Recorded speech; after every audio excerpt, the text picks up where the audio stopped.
नमस्कार, एक बार फिर से आप सभी का हमारे चैनल पर स्वागत है।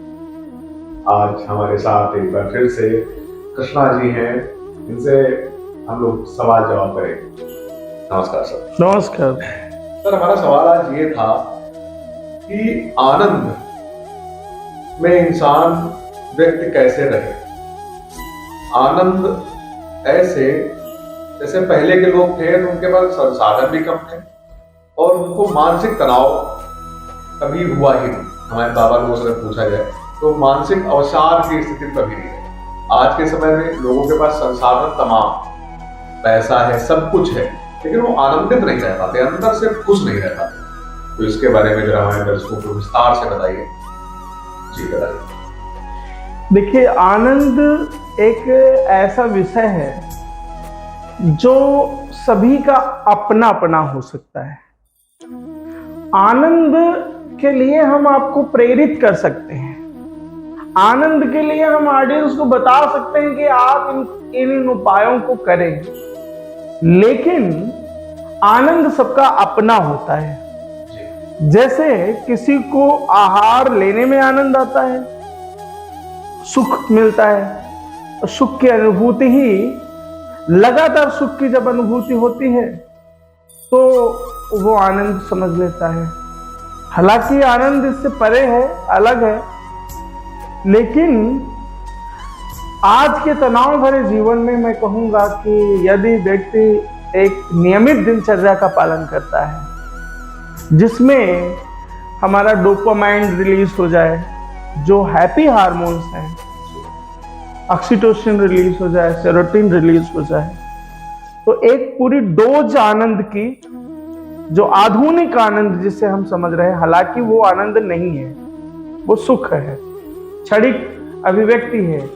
पर फिर भी कहना चाहते हैं कि आनंद और सुख दोनों में अंतर है। जी हाँ, बिल्कुल, आनंद और सुख में बहुत अंतर है। जी, पहले आप आनंद मैं इसको क्लैरिफाई कर रहा हूँ। आनंद और सुख में यह अंतर है कि जो सुख है वो क्षणिक होता है। जैसे आपको किसी बेहतरीन किस्म की बाइक चलाना पसंद है और आप उसे चला रहे हैं, और जहां तक आपको जाना है वहां तक आप उससे जाएंगे, और जहां पे उसको समाप्त करेंगे यात्रा, वहां से सुख की समाप्ति हो जाएगी। लेकिन यदि आप आनंद में हैं, ईश्वर के साथ जुड़े हैं, परमात्मा के साथ जुड़े हैं, या स्वाध्याय में जुड़े हैं, और आप एक बार जुड़ गए, तो फिर आप जुड़े रहेंगे उससे। वो अस्थाई होता है। आनंद एक अलग तरह से जीवन को देखने का नजरिया है। जैसे धूप है, धूप में आप खड़े हैं तो एक व्यक्ति की अभिव्यक्ति ये हो सकती है कि ये धूप है, बहुत कष्ट हो रहा है, पसीना आ रहा है, दुख है, गर्मी लग रही है। और वहीं पे दूसरे व्यक्ति की अभिव्यक्ति ये हो सकती है कि धूप आई, पसीना निकल रहा, 1 घंटे एक्सरसाइज करते इतना पसीना तब निकलता जितना अभी निकल आया, बहुत आनंद, क्या ईश्वर की कृपा है कि धूप आई। तो ये अभिव्यक्ति बदलने के जो तरीके हैं, उन्हीं के कारण आप आनंद को प्राप्त कर सकते हैं। और आनंद सबका अपना, आनंद कोई ऐसी चीज नहीं है जो बाजार में खरीदी जाए। तो आनंद को बनाना पड़ता है, और आनंद बनाने के जो तरीके हैं वो जिस प्रकार से आप देखे हैं कि एक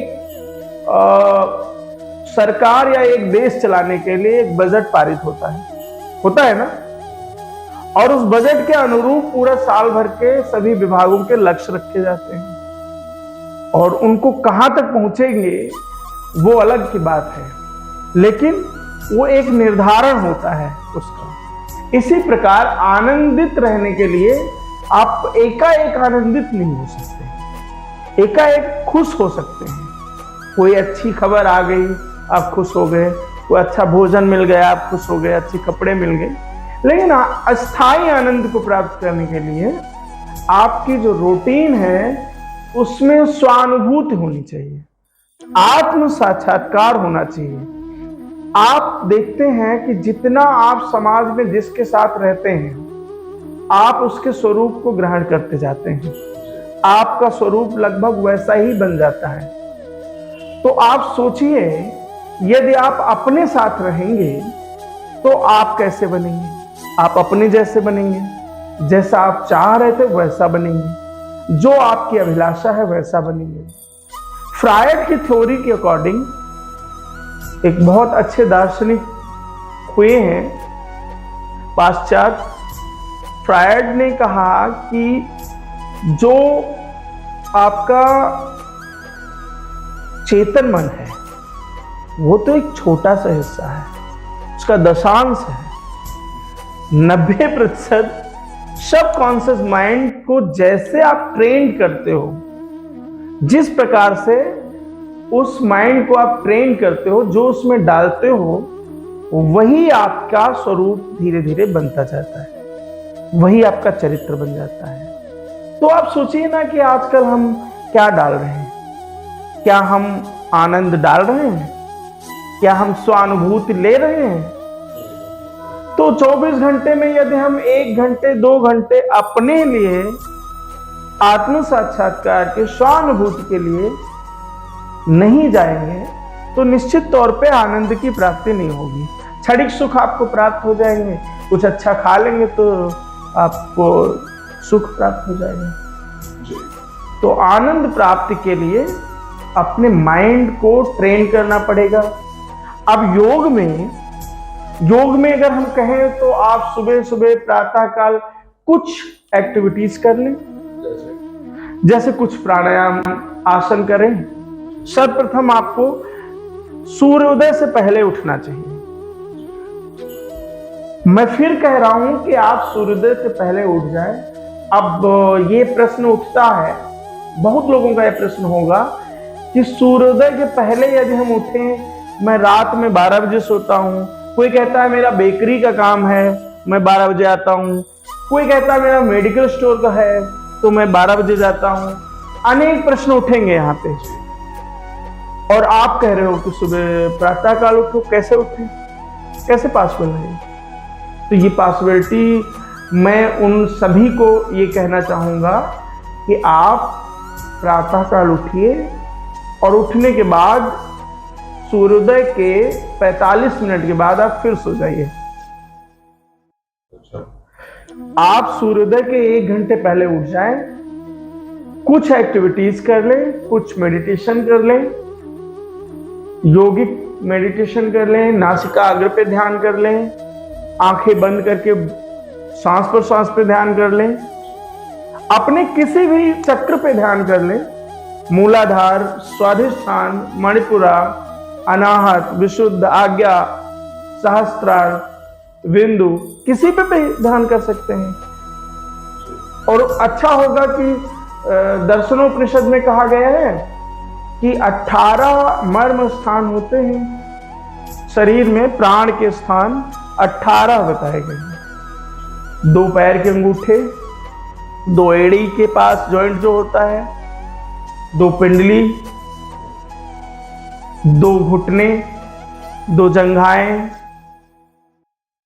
एनस यानी कि मलद्वार, मूलाधार के पास, स्वादिष्ठान जननांग के बीच में, मणिपुरा चक्र के पास नाभि, हृदय, कंठ, विशुद्ध चक्र, तालू के पास, जिह्वा मूल में, नासिका अग्रभाग में और भूमध्य पर, दोनों भौहों के बीच में।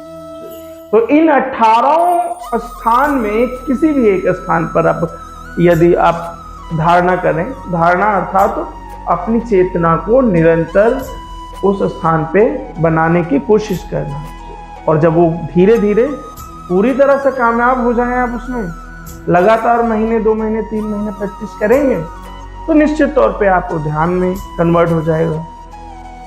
तो आप देखेंगे कि धीरे धीरे आपका माइंड उसके लिए पूरा ट्रेंड हो जाएगा। तो सब कॉन्शियस में आप जो डाल रहे हो वो आपको कम से कम 24 घंटे आपको चार्ज रखेगा, आनंदित रखेगा। आनंद पैदा होता है और आनंद बनाना पड़ता है, जैसे भोजन बनाना पड़ता है वैसे आनंद बनाना पड़ता है। तो इस तरह से आनंद के लिए सूर्योदय पे उठें, सूर्योदय से 1 घंटे पहले, और सुबह मेडिटेशन करें। उसके बाद फिर सबसे पहले मैं कह रहा हूँ मेडिटेशन करें, उसके बाद फिर एक्सरसाइज, प्राणायाम और फिर शवासन या 5 मिनट कर लें। उसके बाद नियमित जो भी आपकी दिनचर्या है उसको करें। सही आहार लें, सम्यक जीवन रहे, संतुलित जीवन रहे, और अपना एक शेड्यूल बनाएं। बिना शेड्यूल के ना भोजन करें, ना बिना शेड्यूल के आप कोई कार्य करें। निश्चित तौर पे आपका आनंद पैदा होने लगेगा, और धीरे धीरे आप जिस लिए जन्म लिए हैं वो परमात्मा की प्राप्ति, उस अंश जो आत्मा और परमात्मा का भेद है वो मिट जाएगा।